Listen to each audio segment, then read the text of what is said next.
هزینه این برنامه توسط متخصص یا کارشناس شرکت کننده تامین شده است. تلویزیون اندیشه هیچ گونه مسئولیتی در قبال مطالبی که در این برنامه عنوان می شود را بر عهده ندارد. بیژن اصیل، متخصص و مشاور رسمی مهاجرتی شما از ایالت کالیفرنیا در کلیه امور مهاجرت به آمریکا. پذیرش تحصیلی بدون تافل، ویزای توریستی، تجارتی، نامزدی و پناهندگی. از 30 سال تجربه این دفتر به نفع خود استفاده کنید. دفاتر در فرودگاه لس آنجلس و شهر بیولی هیلز 201 310 271 3600.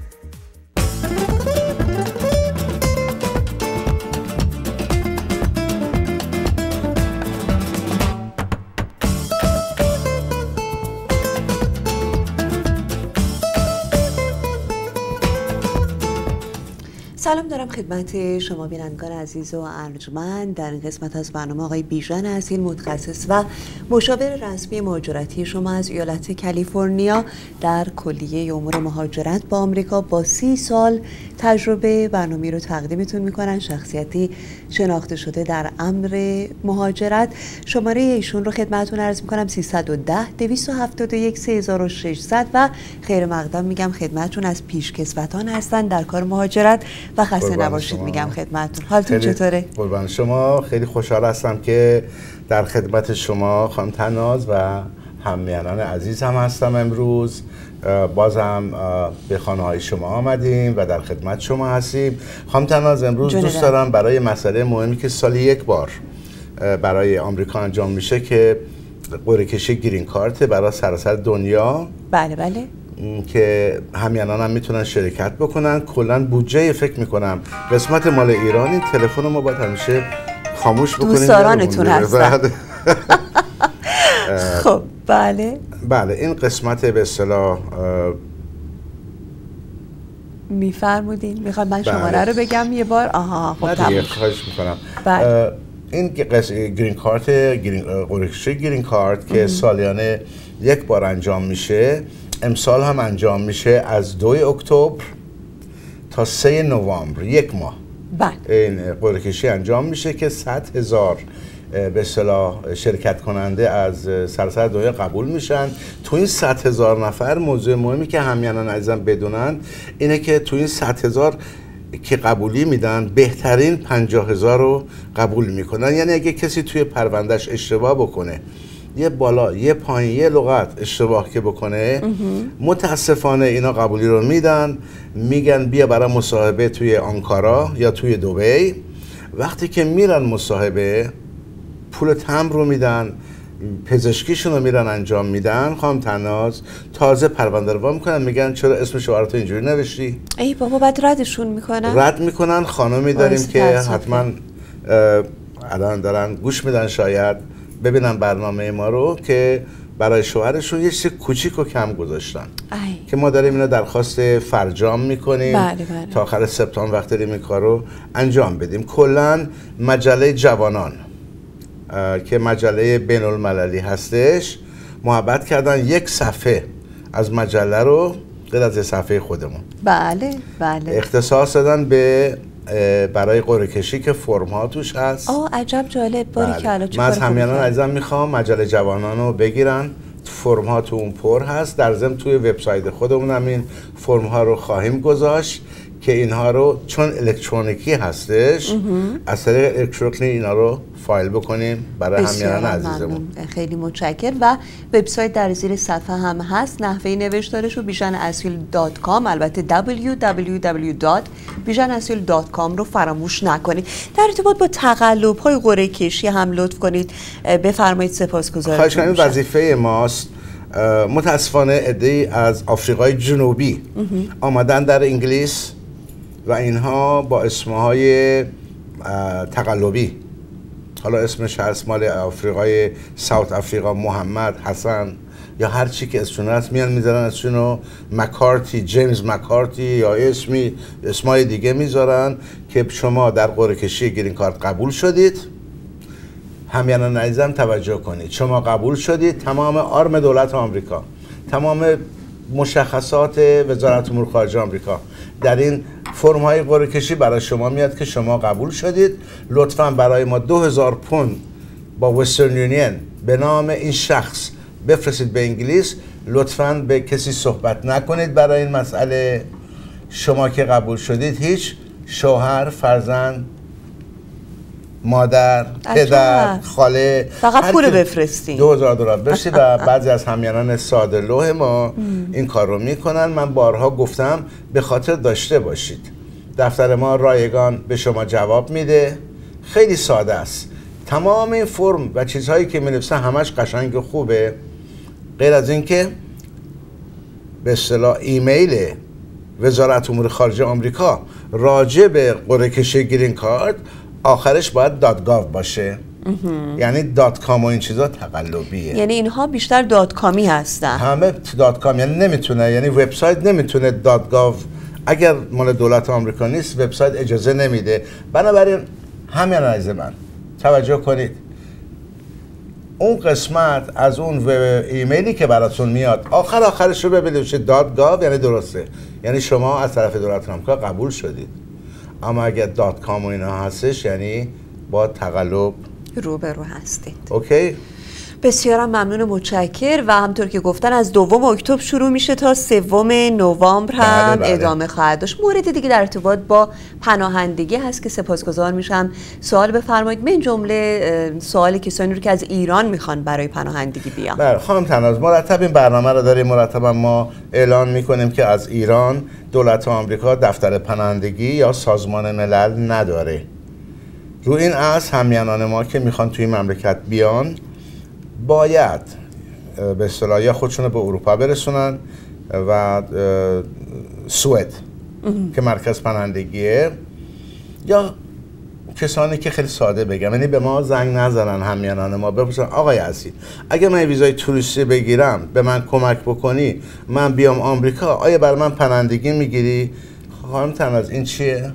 خلاف قانونه. بله جوابش چرا خلاف قانونه؟ به خاطر که شما نمیتونین دعوت بکنین کسی کار دیگه. نه به خاطر اینکه من نمیتونم بیام به این شخص کمک بکنم. دقیقاً. بره به سفیر آمریکا بگه من توریست میخوام برم آمریکا و در صورتی که تو پشت فکرش هست که میخواد بیاد اینجا پناهنده بشه. بله. بنابراین تو مصاحبه میخواد خلاف بگه و ما شرکت تو این خلافا نمیکنیم. ولی اگه هموطن ایرانی اینجا باشه در آمریکا باشه، من کاری به گذشتهش نداشته باشم، دفتر ما ارتباط نداره، به هر دلیل اومده اینجا، الان براش اتفاق افتاده نمیتونه برگرده، اونجوری میتونیم این زنگ بزنه به ما این شخص، ما به این کمک میکنیم، خوشحال میشیم.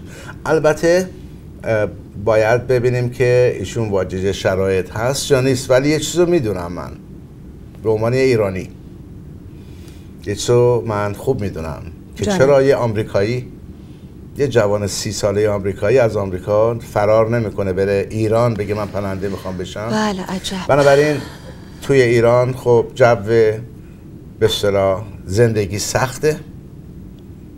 قانون حقوق بشر خیلی ساده توضیح میده که شما هموطنان عزیز من چنانچه از به خاطر رنگ پوست، نژاد، تغییر دین، صحبت کردن، حقوق و آزادی شما برای بیان گرفته بشه به خاطر دینتون، به خاطر شغلتون، اینها چی هستن؟ واجد شرایط پناهندگی هستن. بله هستن. قانون بشر اینو میگه. برای وقت تشریف میاد دفتر ما لازم نیست زیاد به من توضیح بدید، ما همه اینا رو میدونیم. فقط تشریف بیارید دفتر ما در بیورلی هیلز، شهر بیورلی هیلز، طبقه دوم، شماره 200 و در فرودگاه لس آنجلس طبقه 12 هستش که توی وبسایت ما آدرس ها هست. زنگ بزنید تشریف میارید. مصاحبه اولیه چیه خانم؟ رایگان خواهد بود. به هیچ وجه چارج نمی کنیم، هر گونه کمکی بتونیم انجام میدیم. سپاسگزار و ممنون. و اما مورد دیگه در ارتباط با ویزای تحصیلیه که سپاسگزار میشم که توضیح بدید. خواهش میکنم. ویزای تحصیلی برای همیهنان عزیز ما هستن، جوانای ما که میخوان به آمریکا بیان که تافل و آیالتس لازم ندارن. یعنی همه دانشگاه ها میخوان ولی دانشگاهی که ما داریم که از 8 بزرگترین دانشگاه هست که اینا کاندیشنال میده. میپرسید کاندیشنال چی هست؟ بله. کاندیشنال یعنی که به این کاندیشن، به این شرط شما میای آمریکا که خود دانشگاه به شما یه دوره زبان رو میده، تافل آیلتس تو خود آمریکا. به جای که تو ایران برید مدرسه 8 ماه 9 ماه 1 سال، میتونید در آمریکا کسی تو 3 ماه 4 ماه 5 ماه این زبان رو یاد بگیرید.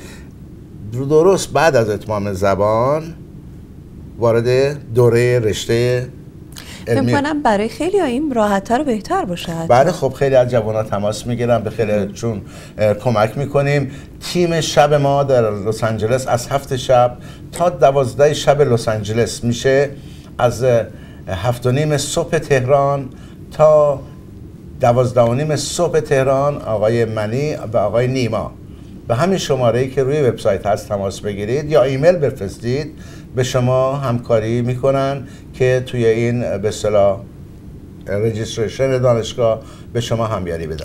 سپاسگزارم، ممنون. مورد دیگه در ارتباط با ویزای B1 و B2 هست و توضیحات شما که در واقع ویزای توریستی و ویزای دیدار برای بیزینس هست که اگر لطف کنید در موردش توضیح بدین. شما یواشاش ماشاءالله دارید خود وکیل میشید. اختیار دارید دیگه. من مدت هاست در خدمتتونم، با شما مصاحبه میکنم و بله دیگه بعد یاد بگیرم دیگه. خواهش می‌کنم، شما استاد هستید.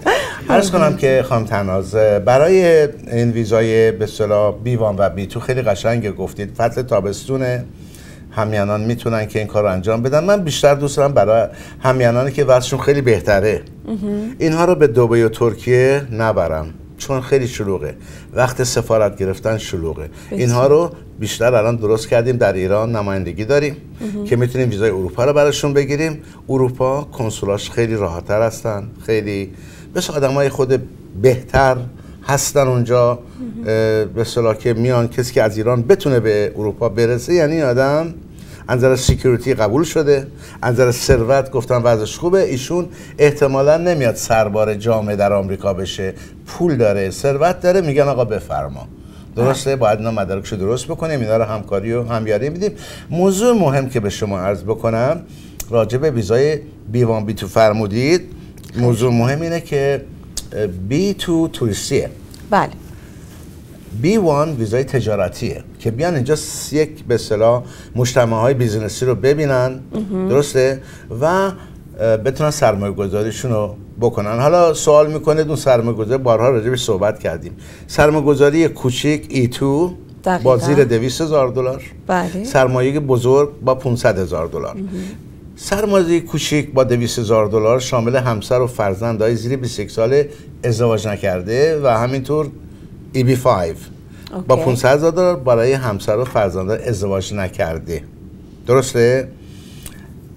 راجع به EB5 بارها صحبت کردیم، باید سرمایه‌شون رو تو مراکز منطقه‌ای بذارن.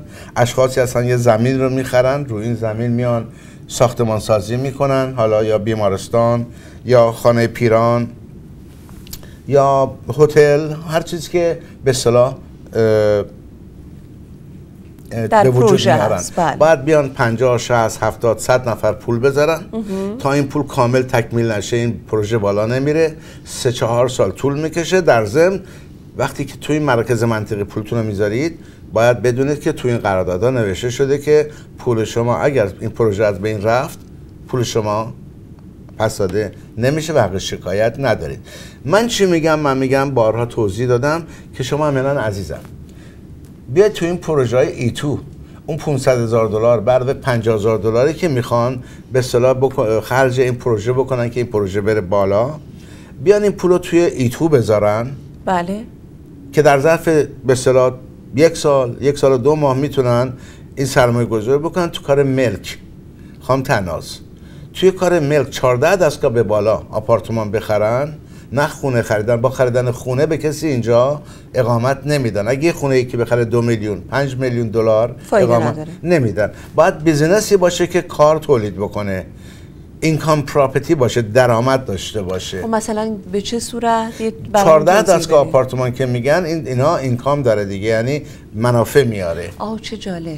یک دستگاهشو اجاره میدن به یکی از اون مستاجرها، یعنی رایگان، که اونجا رو بچرخونه.